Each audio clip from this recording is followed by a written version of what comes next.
যে মহাবিশ্বের সূচনা ছিল না, একেবারে কি শুরুতে ছিল তা অবশ্য আমরা জানি না, এটা সেটা অনিশ্চিত। কিন্তু বর্তমানে অনেক তাত্ত্বিক মডেল বলছে যে মহাবিশ্বের শুরু ছিল কিছু নার মধ্যে একটা কোয়ান্টাম ফ্লাকচুয়েশনের ফলে স্থান ও সময়ের সৃষ্টি এবং একই সঙ্গে একটি স্কেলার ফিল্ড, যাকে আমরা বলছি ইনফ্লেটন ফিল্ড, সেটির জন্ম।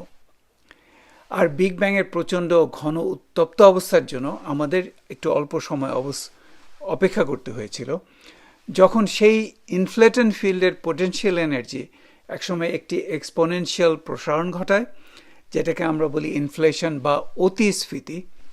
এবং সেই ইনফ্লেশনের শেষ পর্যায়ে রিহিটিং নামে একটা সময়ে কণা বিকিরণ এবং তাপ সৃষ্টি হয়। এই ইনফ্লেশন এবং রিহিটিং হলো বিগ ব্যাং।